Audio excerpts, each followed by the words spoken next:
Perhatikan. Ini kan tentang masih ada kaitannya dengan syaratnya takbiratul ihram yang udah saya jelaskan kemarin ya. Tambahannya adalah tadi apa? Jadi ketika kita takbiratul ihram itu ucapan Allahu Akbarnya harus terdengar oleh diri kita sendiri. Makanya kenapa kalau kita takbiratul ihram itu harus terdengar Allahu Akbar, jangan.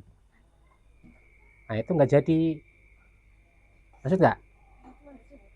Kalau takbiratul ihram itu minimal kita itu harus mendeng. Walaupun gini, Allah, ya kan terdengar ya. Allahu Akbar, itu kan terdengar.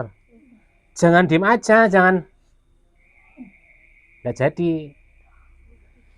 Jadi syarat yang selanjutnya itu ketika kita takbiratul ihram, diri kita harus mendeng. Keras juga nggak apa-apa. Allahu Akbar. Daripada Allah. Gak ada suaranya kan? Oh. Nanti kalian lihat. Kalian misalnya sholat nih. Sholat isya nih. Juwita, Ella, Ajeng, Ifah, Anggi, sama Zahra. Yang sholat di samping kalian, denger nggak coba? Misalnya Ella deket sama Ajeng. Kalau takbiratul ihram tuh gini. Diem aja apa enggak? Minimal gini. Kalau bilang Allah, pasti kan dia sampai-sampingnya denger lah. Nggak mungkin enggak. Ya enggak? Allah. Kenapa? Ketika kalian mengucapkan takbiratul ihram itu suaranya enggak dengar oleh diri kita sendiri, maka takbiratul ihramnya tidak sah. Ketika takbirnya tidak sah, maka sholatnya juga tidak sah. Paham? Karena ini syarat. Syaratnya ketika orang itu takbiratul ihram itu salah satunya adalah ketika mengucapkan kalimat takbir Allahu Akbar harus didengar oleh diri kita sendiri, minimal itu. Ya kan? Wa yusminga nafsuhu. Wa yusminga lihatungurungu sopo nafsu awak dheweke. Harus mendengar. Nih, kalau orang lagi sholat misalnya, jangan kalian lah, kalian kan udah tahu, makanya besok ketika takbir atau nanti harus dengar Allahu Akbar. Kalau orang lain misalnya ada bapak-bapak, ada ibu, takbir cuma gini aja, tiba-tiba datang, nggak tahu dia. Kenapa? Karena dia nggak ngaji. Masa sekarang orang tua, Pak salah Pak, takbir jangan kayak gitu. Masa saya ketahuan nggak enak.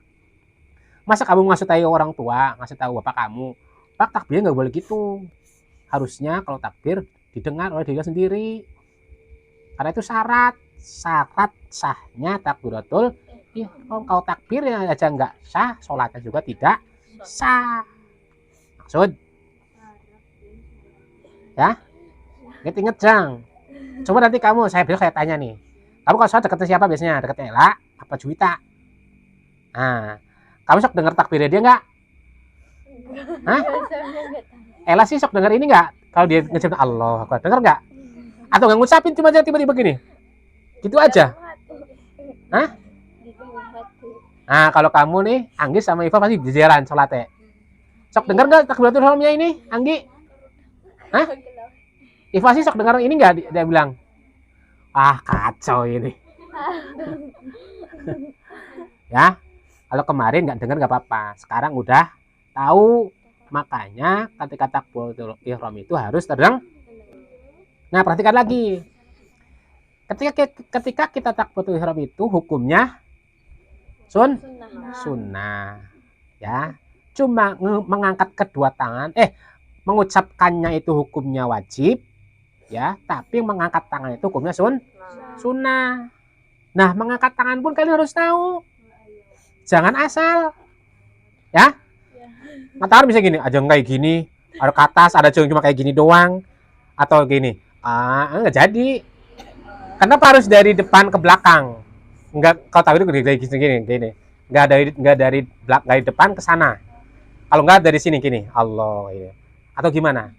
Kenapa harus tiba-tiba Allah dari bawah ke atas, dari depan ke belakang gitu kan?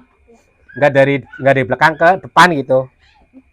Kenapa? Karena yang namanya mengangkat tangan itu hukumnya sunnah, maka sunnah itu ada tata caranya. Pertama, kalau takbiratul ihram itu ya. Tangannya itu diangkat pertama sejajar dengan bahu. Nih, tahu bahu? Pundak.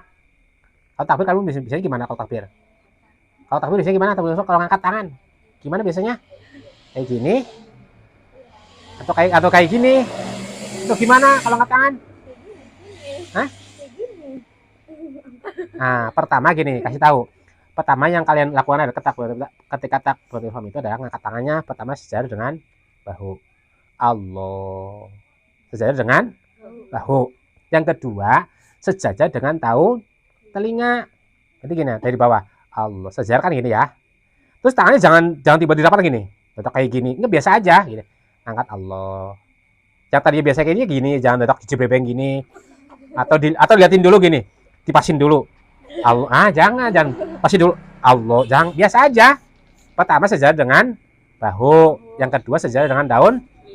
Dah, itu cuma dua. Kalau cuma angkat cuma gini doang, itu salah.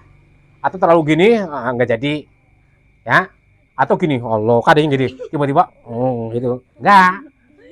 Pertama sejajar dengan bahu, yang kedua sejajar dengan daun telinga.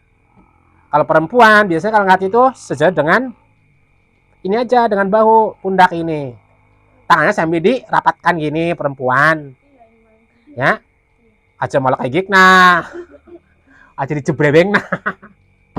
Maksud enggak? Iya, Bang. Kenapa nggak dijebrebengin? Kenapa? Kok mau repot. Ya. Kemudian setelah diangkat, tangannya itu gimana? Apakah kiri dulu begini atau kanan dulu atau gimana? Pertama, ketika kalian sudah mengangkat tangan ini, ada 4 cara meletakkan tangan. Pertama begini, tangannya dulu nih. Pertama begini. Ya, tangan kiri di bawah, tangan kanan di atas. Yang kedua sesama pergelangan. Tuh.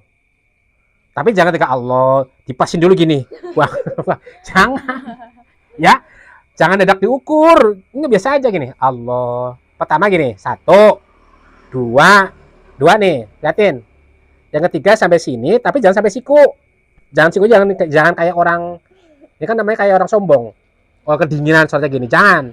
Pertama gini, 1, 2, diletakkan aja ya, ketiga sini, keempatnya boleh dipegang. Nah, setelah kayak gini, nih, setelah dipegang kayak gini, ya, baru disimpan di mana? Nyimpennya biasanya? Sini. Hah? Di mana? Ada 6 tempat. Pertama di atas pusar, di bawah dada. Jadi gimana? Pertama itu di atas pusar, di bawah dada. Yang kedua di mana? Di atas jantung. Kalau misalnya biasanya kalian megang pergelangan gini, pertama itu di atas pusar, di bawah dada. Kedua di atas jantung. Ya, ingat udah berapa itu?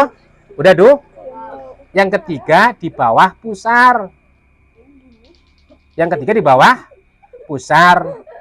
Yang keempat di atas pusar.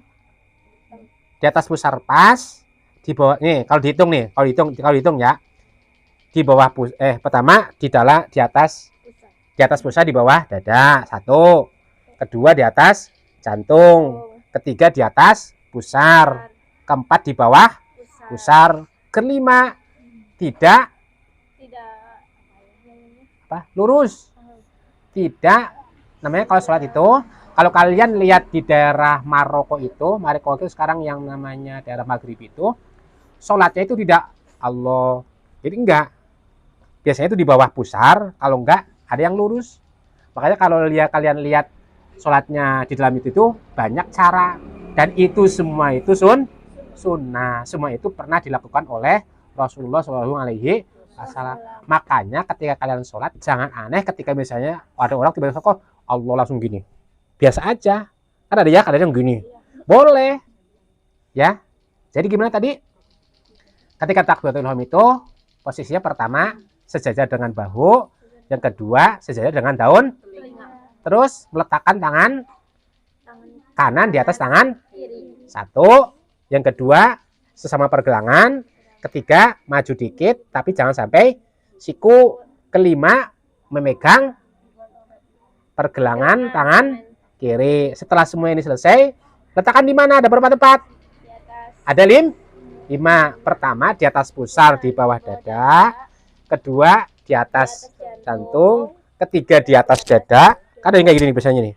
Pernah nggak lihat ada yang Allah kayak gini? Ada, ya. Berapa? 3, keempat di atas pusar, kelima di bawah pusar, keenam loh lurus. Coba kalau praktek mau dipraktekkan. Coba Firman praktekkan, Man. Di sini. Berdiri di sini. Sini berdirinya, coba. Berdirinya, saya tahu ntar. Sok sini. Berdiri.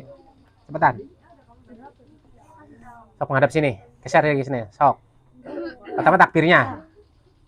Takbirnya sejajar dengan nah, pundak. Sok gimana takbirnya? Sejajar dengan pundak. Kedua, sejajar dengan daun telinga. Nah, terus letakkan tangan kanan di atas tangan kiri. Terus kedua, nah, terus ketiga maju dikit. Keempat, memegang pergelangan tangan kiri. Itu semuanya boleh ya, mau pilih kalian mau pilih mana? Kayak gini boleh, kayak gini boleh, kayak gini boleh, mau kayak gini.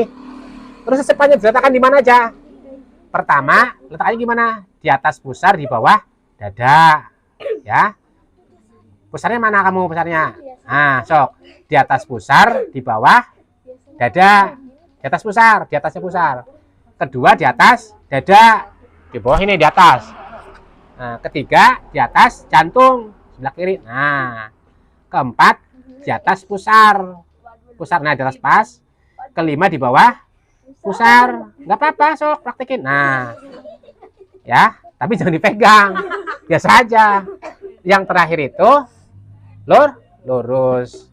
Ya, seperti itu ya contohnya. Makanya ketika kalian lihat itu semua, jangan aneh, jangan protes. Wah, itu mah sholatnya kayak gitu bid'ah. Oh, enggak. Kalian itu semua sudah dicontoh. Ya. Kemudian yang selanjutnya syarat takbiratul ihram itu adalah ketika takbiratul ihram itu kita tidak boleh mendahului takbiratul ihramnya imam. Imam dulu takbir Allahu Akbar baru kita. Baru kita sebagai makmum. Mendahului nggak boleh, berbarengan juga tidak boleh. Dah, terima kasih. Assalamualaikum warahmatullahi wabarakatuh.